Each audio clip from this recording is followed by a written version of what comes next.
छात्रों, पिछली वीडियो में हम पढ़ चुके थे गोलीय दर्पण तथा उसके प्रकार, और इस वीडियो में हम देखेंगे गोलीय दर्पण से संबंधित कुछ महत्वपूर्ण परिभाषाएं, जिसमें से पहला टॉपिक रहेगा आपका ध्रुव। ध्रुव समझने से पहले ये समझे कि परावर्तक पृष्ठ क्या होता है। ऐसा पृष्ठ जिसके ऊपर परावर्तन होता है उसे कहते हैं परावर्तक पृष्ठ। अब समझेंगे ध्रुव क्या होता है। सबसे पहले कोई भी एक दर्पण बना लो, जैसे ये बना लिया हमने अवतल दर्पण।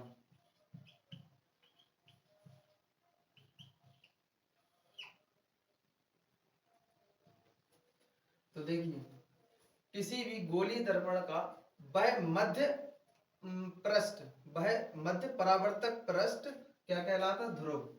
इसकी परिभाषा क्या होती? किसी गोलीय दर्पण का मध्य परावर्तक पृष्ठ पर बिंदु ध्रुव कहलाता है। इसे P से व्यक्त करते हैं। अब चित्र के माध्यम से समझ लेते हैं। किसी गोलीय दर्पण, मान लीजिए कोई भी एक गोली उत्तल हो चाहे अवतल हो, किसी गोलीय दर्पण का मध्य परावर्तक पृष्ठ बिंदु, मध्य परावर्तक का मतलब क्या है? परावर्तक पृष्ठ इस साइड से है, इस साइड से है, तो इसका मध्य बिंदु बिल्कुल बीच में सटीक जो बिंदु होगा वो क्या होगा? आपका पोल या फिर ध्रुव। और इसका P नाम हम इसलिए रखते हैं क्योंकि इसे इंग्लिश में पोल बोला जाता। अब इसके बाद अगली जो परिभाषा है आपकी, वो है आपकी वक्रता केंद्र की। एक मिनट रुको, मार्कर चेंज कर लें। वक्रता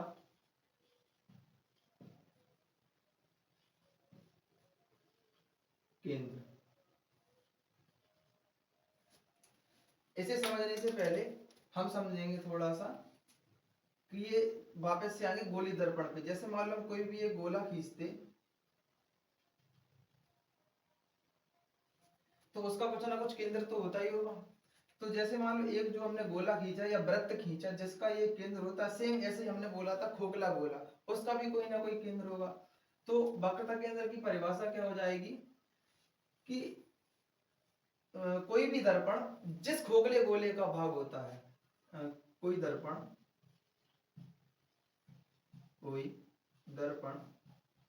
जिस खोखले गोले का भाग होता है, उस गोले के केंद्र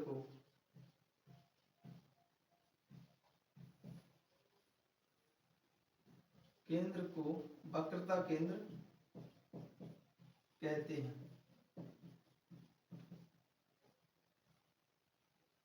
को वक्रता केंद्र कहते हैं। इसे C से व्यक्त करते हैं। इसे C से क्यों व्यक्त करते? क्योंकि इसे सेंटर या फिर केंद्र का मतलब होता है सेंटर, इसलिए इसे C से व्यक्त करते हैं। एक बार और फिर हम दोबारा परिभाषा समझा दे रहा है आपको। कोई दर्पण जिस खोखले गोले का भाग होता है, जैसे मान लो ये दर्पण ये किसी ना किसी खोखले गोले का भाग होगा। जैसे यहाँ पे मान लो इसका केंद्र है, तो यहीं से हमने प्रकाश रख के इसको खींचा होगा। तो ये जिसका भाग है, जैसे मान लो ये वाले गोले का भाग है, जिस खोखले गोले का भाग है होता है उस गोले के केंद्र को, इसी गोले के केंद्र को क्या कहेंगे? वक्रता केंद्र। ये हमारी दोनों डेफिनेशन खत्म हो गई। आप चाहो तो स्क्रीनशॉट ले सकते हैं। देखिए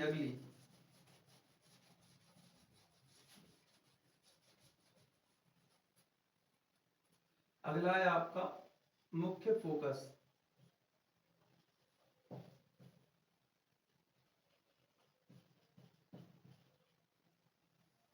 मुख्य फोकस का सीधा सीधा क्या हो जाएगा कि मुख्य अक्ष के समांतर मुख्य अक्ष के जस्ट समांतर चलने वाली प्रकाश किरण जिस बिंदु से होकर जाती है, मुख्य अक्ष के समांतर चलने वाली प्रकाश किरण जिस बिंदु से होकर जाती है उसी का कहेंगे मुख्य फोकस कहेंगे। तो यहाँ पे क्या लिखेंगे, मुख्य अक्ष के समांतर चलने वाली प्रकाश किरण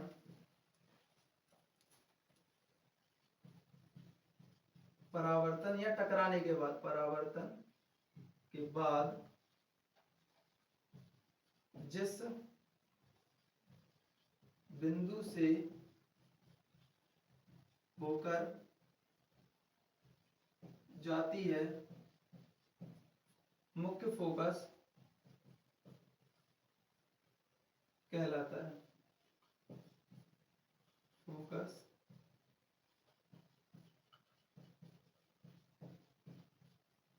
इसे कैपिटल एफ से व्यक्त करते हैं।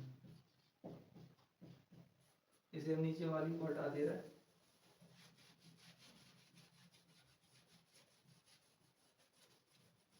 परिभाषा क्या है आपकी कि मुख्य अक्ष के समांतर चलने वाली प्रकाश किरण, देखो मुख्य अक्ष के समांतर, ये नीचे आपको मुख्य अक्ष है, इसके समांतर चलने वाली प्रकाश किरण टकराने के बाद जिस बिंदु से होकर जाएगी उसको क्या कहेंगे हम, मुख्य फोकस कहेंगे।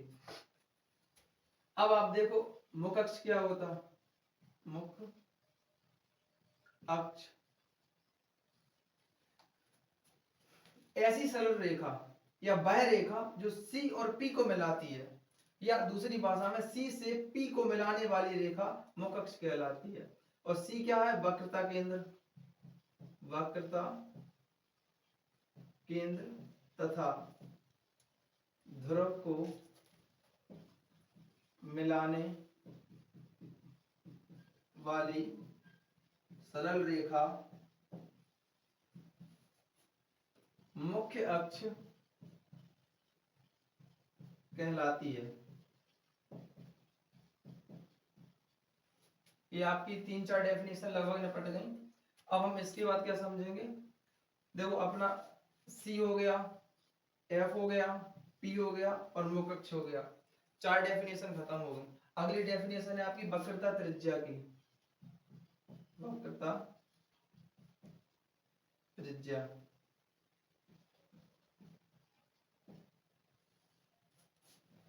अब हम इससे ये थोड़ा मान निकाले ले रहे हैं अलग से, जिससे कि हमें समझाने में आसानी हो। जैसे ये मान लो दर्पण था आपका, यहाँ था आपका C और यहाँ था आपका P, जिसमें से हम दर्पण गायब करने वाले हैं, डायरेक्ट मान लिख रहे हैं, यहाँ पे F यहाँ पे P।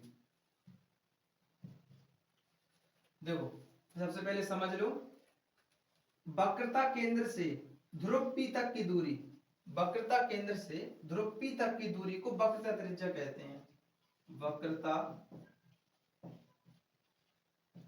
केंद्र से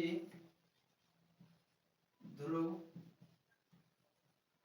P, या ध्रुव P लिखना हो तो लिख लो, नहीं तो रहने दो, से ध्रुव P तक की दूरी को वक्रता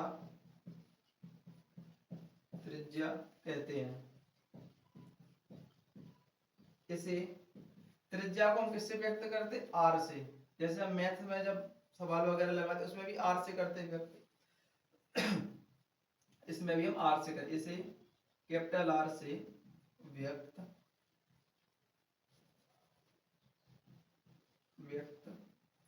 देखो हिंदी थोड़ी सी कमजोर है लिखने में, लेकिन साइंस में दिक्कत नहीं होगी बिल्कुल भी, व्यक्त करते हैं।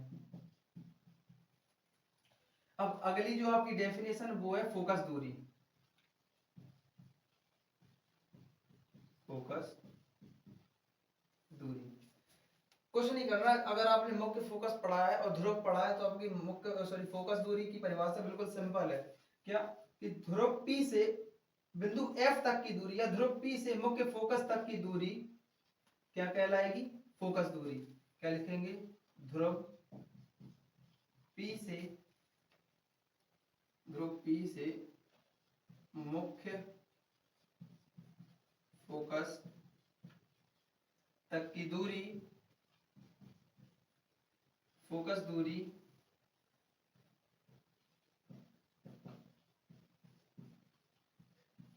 कहलाती है। इसे स्मॉल एफ से व्यक्त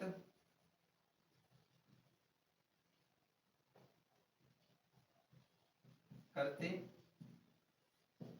इसे स्मॉल एफ से व्यक्त क्यों करते हैं? इसको इंग्लिश में बोला जाता है फोकल लेंथ, और मुख्य फोकस को उसको केवल फोकल बोला जाता। तो इसलिए अब हमने इसे कैपिटल एफ से व्यक्त कर दिया था, और इसे किससे किया? स्मॉल एफ से। आप चाहो तो स्क्रीनशॉट ले सकते हैं इसका भी। और इसमें अगर हम फिर से आपको डायग्राम से समझाना चाहें तो थोड़ा सा बड़ा डायग्राम बना दे रहा है एक बार। ये है आपका, मान लो बिंदु P, यहाँ पे आपका एक आभासी रूप से समझ लो दर्पण लगा है, और यहाँ पे C, यहाँ पे F। ये पूरी दूरी है जो C से लेके P की, यह है आपकी R की, और जो केवल F से लेके P तक की दूरी है आपकी F, मतलब ये फोकस दूरी, ये वक्रता त्रिज्या। इसका भी स्क्रीनशॉट ले लो एक बार।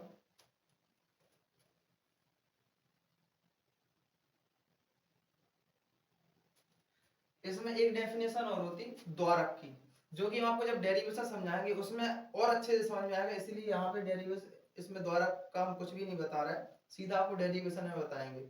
और इसके बाद जो आपका अगला टॉपिक है वो है आपका प्रतिम्ब और प्रतिम्ब के बनने के नियम, जिसमें से कम आपको प्रतिम्ब के बारे में टोटली समझा देंगे, जिससे आपको पूरा तरीका समझ में आ जाएगा। और छोटी छोटी चीजें, ज्यादा बड़ी चीजें नहीं है, जो कि आपको आसानी समझ में आ जाए शायद। धन्यवाद, जय हिंद।